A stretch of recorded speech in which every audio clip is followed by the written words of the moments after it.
1.5 KG ওজনের রুই মাছ কেটে নিয়ে আসেনি, আমাকে কাটতে দিয়েছে। এতগুলো বছর পর যে শ্বশুরমশাই আমার পরীক্ষা নেবে এটা কিন্তু আমি কখনো ভাবতেও পারিনি। হ্যালো বন্ধুরা, good morning, welcome back to Moumita lifestyle. আমি মৌমিতা লাইফস্টাইলে তোমাদের সবাইকে অনেক অনেক ওয়েলকাম জানাচ্ছি। গ্রামের বউ মানেই যে তাকে সমস্ত কিছু পারতে হবে এর কিন্তু কোনো মানে নেই। কাজটা নিজের উপরে ডিপেন্ড করে যে কে কতটাভাবে শিখতে পারবে সেটাই। আমি হয়তো গ্রামের মতো সমস্ত কাজ করতে পারি না, তবে আমি চেষ্টা করি সমস্ত কাজ নিজের হাতে সামলে নেওয়ার। ঘুম থেকে উঠে বাসি কাজ সেরে আমি কিন্তু স্নান করে নিয়েছিলাম সকাল সকাল।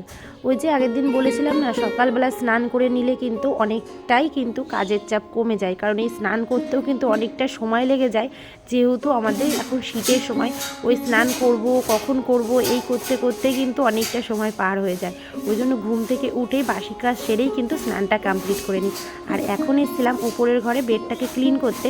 নিচের রুমটা তো আগেই ক্লিন করে রেখেছি, আর ছেলে যেহেতু নিচের রুমটায় বেশি ঘাটাঘাটি করে, মানে টিভি দেখে তো ঘাটাঘাটি করে, সেজন্য অনেকটাই এলোমেলো হয়ে থাকে।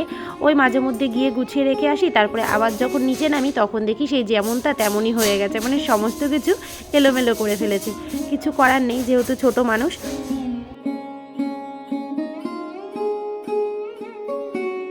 ঘরের সৌন্দর্য বলতে এই বেডটা যদি সুন্দর করে গোছানো থাকে তাহলে দেখবে ঘরটা দেখতেও কিন্তু অনেকটা সুন্দর লাগে। আর বেডটা যদি এলোমেলো থাকে তাহলে দেখবে ঘরটাও কিন্তু একদম এলোমেলো লাগে, দেখতে একদমই ভালো লাগে না। যাই হোক, এই যে দেখো বিছনাটা ভালো করে ঝেড়ে নিয়েছি, আর এই যে বিছনাটা গুছিয়েও রেখে দিচ্ছি। আর ওদিকে ব্ল্যাঙ্কেটটা আমি রোদ্রে দিয়ে দিয়েছি, যেহেতু ব্যালকানিতে খুব সুন্দর রোদ পড়ে কিছুক্ষণ, সেই জন্য রোদ্রে দিয়ে দিয়েছি। আর আমি সকালবেলায় উঠেই কিন্তু ওই যে গরম জল যখন খাই তখন কিন্তু বেশ কিছুক্ষণ রোদ্রে বসে থাকি। আর এই শীতের সময় তো রোদ্রে বসতে সবাইরই ভালো লাগে। তারপরে দেখো এই যে চলে এসেছি এখানে টেবিলটা পরিষ্কার করতে। এই যে আগের দিন ড্রয়িং ছিল, তো শনিবার দিনকে তো ড্রয়িং থাকে সবাই জানো। তো ছেলে এই যে এখানে ড্রয়িংয়ের সমস্ত জিনিসপত্র এলোমেলো করে রেখেছে, সেটাই এই যে গুছিয়ে রেখে দিচ্ছি আমি, কারণ আমি না গোছালে তো এটা এখানেই পড়ে থাকবে। ওদের কাজ হচ্ছে গিয়ে ড্রয়িং করব বা পড়তে বসবো, তারপরে যেখানে হোক একটা রেখে দেবো, মিটে গেল। আর গোছানো তো কোনো বালাই নেই। যাই হোক, এখানে বেশ কিছু মেডিসিন ছিল আমার, যেগুলো আমি রাতে খাই, তো সেগুলো নিয়ে আবার তুলে প্লাস্টিকের মধ্যে করে রেখে দিচ্ছি, ড্রয়ারের মধ্যে রেখে দেবো, কারণ এক জায়গায় না করে রাখলে কিন্তু পরবর্তীতে আমি আর খুঁজে পাই না যে কোনটা কোথায় রেখেছিলাম। আর জানো তো, শুধু যে ছেলে মেয়ে এলোমেলো করে সেটা না, তোমাদের দাদাভাইও কিন্তু প্রচণ্ড জিনিস এলোমেলো করে। মানে যখনই বাড়ি আসবে জামা কাপড়টা এদিক ওদিক ছুঁড়ে ফেলে দেবে, তারপরে কখনো কখনো যেই বাইকের চাবি মোবাইল এদিক ওদিকে রেখে দেবে। তাছাড়া তো আর অন্যান্য জিনিসপত্র আছেই, যেগুলো ওর মানে যেখানেটা সেখানেই ফেলে রাখতে পারলে বেঁচে যায়, এরকম একটা ব্যাপার। আর যেহেতু আমাকেই গোছাতে হয় তখন তো আমি ভীষণই রাগারাগি করি আর বক বক করতেই থাকি। আর আমার বক বক তো ওদের কোনো মতে কানেই লাগে না, আমি আমার মতো বকতে থাকি, ওদের তাতে কোনো যায় আসে না। কেউ তো মোবাইল দেখে আর কেউ টিভি দেখতে ব্যস্ত থাকে, এই হচ্ছে ব্যাপার। যাই হোক, দেখো কথা বলতে বলতে এদিকে কিন্তু আমি টেবিলটা সুন্দর করে গুছিয়ে নিয়েছি। আর আজকে ছেলে দেখো উপরের ঘরে রয়েছে যে গাছগুলো নিয়ে নাড়াচাড়া করছে আজকে। আর ওকে সকালবেলায় খেতে দিয়েছিলাম, রুটি খেতে দিয়েছিলাম, আমিও রুটি খেয়ে নিয়েছিলাম। আর এখানে একটুখানি বড়া ভেজেছিল মৌসুমি, সেটাই দিয়েছে, তো ও একটা খেয়েছে আবার রেখে দিয়েছে, তো আমি ওকে খাইয়ে দিচ্ছিলাম যে কতক্ষণই বা রেখে দেবে, যতক্ষণ হাতে করে না খাইয়ে দেবো ততক্ষণ কিন্তু ও নিজের কাজই নিজে করে যাবে, খাবে আর না। সেই জন্য ওই কাজ করতে করতে ওকে একটু খাইয়ে দিয়ে গেলাম। আর এদিকে দেখো এই যে গোলাপ গাছটা, এটা না টবে দেওয়া হয়নি, তো এটা ভাবছি আজকে টবে দিয়ে দেবো। সেই জন্য ওকে বললাম যে গোলাপ গাছটা নিয়ে আসতে আমার কাছে।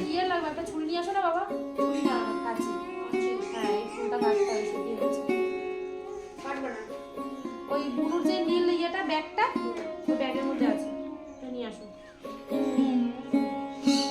গোলাপ গাছে যেই ফুলটা ছিল, ফুলটা প্রায় শুকিয়ে গেছে, তো ফুলটা এই যে কেটে দিলাম আমি। আর ওটাই ছেলে নিয়ে গেল, ও হয়তো খেলা করবে সেই ফুলটা দিয়ে। ওর খেলা বলতে ওই যে ছড়িয়ে ছিটিয়ে একাকার করবে, এটাই হচ্ছে ওর খেলা। যাই হোক, ও ফুলটা নিয়ে গেল, আর আমি এই যে গাছটা একটু সুন্দর করে কাটিং করে নিচ্ছি। তারপরে এই যে যেই কাগজটা ছিল সেই কাগজটা আমি কেটে নিলাম, আরও টবটা নিয়ে আসে, টবের মধ্যেই কিন্তু আমি গাছটা লাগিয়ে দেবো। তারপরে অন্যান্য কাজ তো আছেই, এই যে আজকে ব্যালকানিটাও ভালো করে পরিষ্কার করে নিচ্ছি, কালকে যেহেতু বিকেলবেলায় ড্রয়িং ছিল, তো ছেলেমেয়েরা এসে কিন্তু এদিক ওদিক নোংরা করে রেখে দেয়, প্রতিটা বাচ্চা এসে, যেহেতু অনেকগুলো বাচ্চারা আসে, তো দাদা ভাই যখন বাজার করে যখন মাছ নিয়ে আসে তখন কিন্তু বাইরে থেকে মাছ প্রতিনিয়ত কেটেই নিয়ে আসে, কারণ মাছটা না তেমনভাবে আমি কাটতে পারি না আর আমাকে কাটার কথা বলেও না। খুব কম আমি মাছ কেটেছি, বিশেষ করে জ্যান্ত মাছ তো আমি একদমই কাটতে পারি না। তো আর বড় মাছ তো সে ছেড়েই দাও।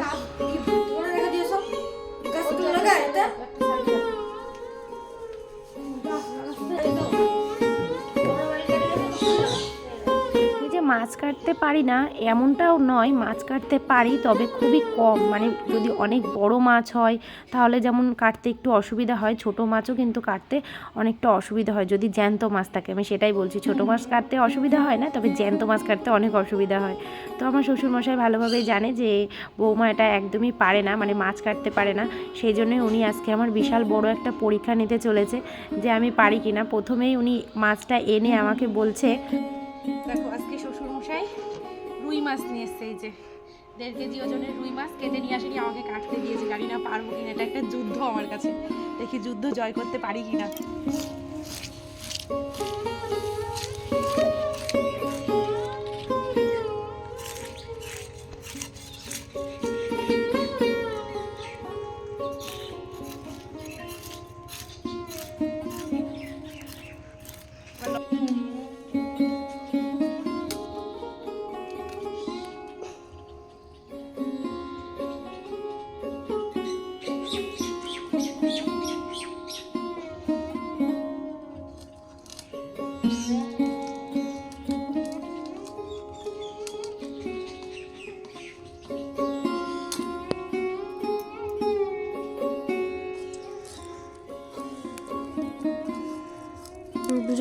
ভিডিও করতে হবে,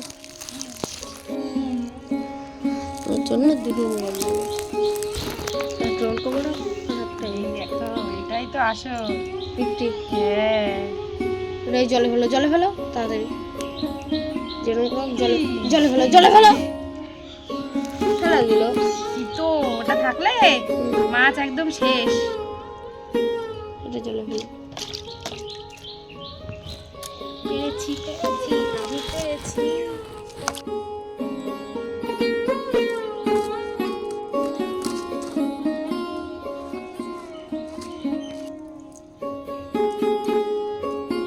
পেটি আমি খাবো পেটি।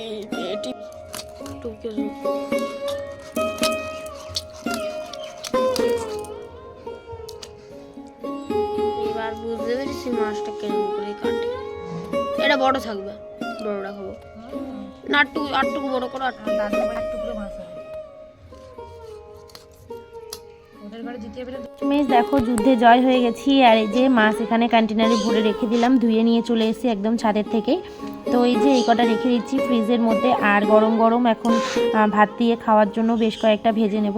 তো দুপুরে রান্নাবান্নায় আজকে হবে পেঁয়াজকালি ভাজা, যেটা খেতে খুবই ভালো লাগে। এই শীতের সময় পেঁয়াজকালি ভাজা তো একদম খুবই ভালো লাগে, যারা যারা খেতে পছন্দ করো। তো এখানে কাঁচা লঙ্কা দিয়ে পেঁয়াজকালিগুলোকে ভালো করে ভেজে নিচ্ছি। আর হবে লাউ ডাল, জানো তো লাউ ডাল খেতেও কিন্তু বেশ ভালো লাগে। তো চলো আজকে কী কী করছি না করছি সমস্ত কিছুই তোমাদের সাথে শেয়ার করব। আর আমার শ্বশুরমশাইকে যখন দেখালাম যে দেখো বাবা মাছটা কিন্তু আমি ঠিকঠাকভাবেই কেটেছি, শ্বশুরমশাই তো ভীষণই হাসছিল, মানে প্রথমে ভাবছিল যে আমি পারবো কি না, তো শেষে দেখলো যে হ্যাঁ আমি পেরেছি, তখন বললো হ্যাঁ খুবই ভালো হয়েছে মাছ কাটাটা। তো যাই হোক, মানে কি বলো তো, যে কোনো একটা ছোটো ছোটো জিনিসেও একটা ভালো লাগা থাকে, এটাই হচ্ছে ব্যাপার। তো যাই হোক, এই দেখো পেঁয়াজকালিটা কিন্তু আমার ভাজা হয়েও গেছে, এবার পেঁয়াজকালিটা আমি নামিয়ে নেব।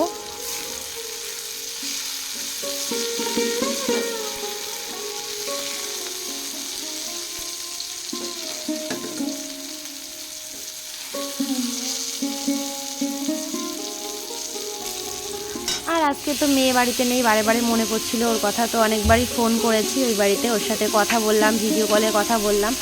আর হচ্ছে মার তো ফোনে নেট থাকে না, মানে মার তো এমনি কিপ্যাড ফোন, স্মার্টফোন না, তো মার ফোনে তো ফোন করা যায় না, বোনের বা ভাইয়ের ফোনে ফোন করি, তখনই ওকে দেখতে পাই। যাই হোক, মানে সারাটা দিন থাকে তো আমার সাথে সাথে, মা করে ঘুরে ঘুরে বেড়ায়, যা করি না করি আমার সাথেই মানে হাতে হাতে কাজ করতে থাকে বা থাকে সাথে, সেই জন্য অনেকটা মিস করছিলাম, তো ওকে বারে বারে একটু ফোন করছিলাম। যাই হোক, এখানে দেখো একপাশে বসিয়ে দিয়েছি মুসুরির ডাল, আর একপাশে বসিয়ে দিয়েছি লাউ। তো আজকে না লাউটা ভেজে দিচ্ছি, অন্যান্য দিন কিন্তু লাউটা আমি কাঁচাই দিয়ে দিই ডালের মধ্যে।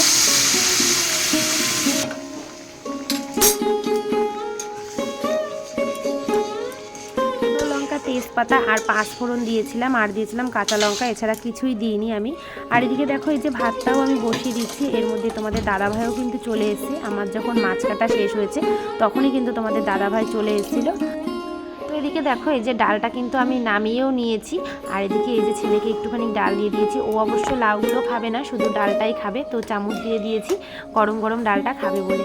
আর এদিকে এই যে মাছটা নিয়ে যে এত যুদ্ধ করলাম, গরম গরম মাছ ভাজা না খেলে কি হয়, তো এখানে এই যে পেটির মাছগুলোকে ভেজে নিচ্ছি। আমরা যেমন শীতে কুকড়ে যাই, আর ওরা কিন্তু গরমে দেখো কুকড়ে গেছে, দেখেছো কেমনভাবে কুকড়ে গেছে। আর এরকম গরম ভাতের সাথে গরম গরম মাছ ভাজা খেতে কিন্তু বেশ ভালোই লাগে। ওদিকে তোমাদের দাদাভাইয়ের পেয়ে গেছিলো খিদে। খিদে পেয়েছে? খিদে পেয়েছে? মিষ্টি বিস্কুট? হ্যাঁ, এদিকে দেখো রান্নাঘরের কাজগুলো আমার শেষ হয়ে গেছে। তো এই যে এই বাসন কটা ছিল এই কটা মেজে নেব, তারপরে কিন্তু সবাইকে দিয়ে দেবো ভাত খেতে। আর তোমাদের দাদাভাই গেছে স্নান করতে। আর ওর যেহেতু সুগার, ও না বারে বারে মিষ্টি খাবারগুলো খুঁজে বেড়ায় জানো তো। আর আমি ওই জন্যই বলছিলাম যে কী ব্যাপার, মিষ্টি খেতে ইচ্ছে করছে, তো মিষ্টি বিস্কুটটাই খেলো। ওটা হচ্ছে ছেলে মেয়ের জন্য আনা ছিল একটা বিস্কুট, সেটাই ও খাচ্ছিল। আর এদিকে বাসনগুলো আমি ধুয়ে নিলাম।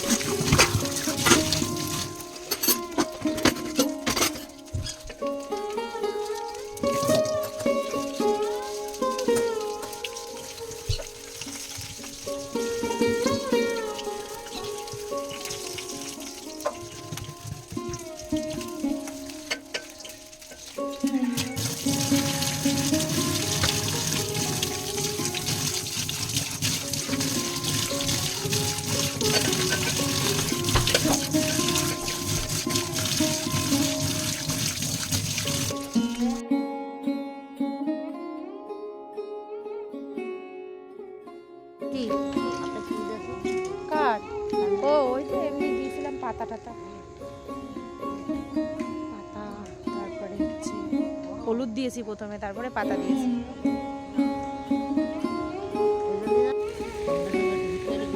কত জল শুকিয়ে গেছে, গাছগুলো সব মরে গেল, জলটাও শুকিয়ে গেছে।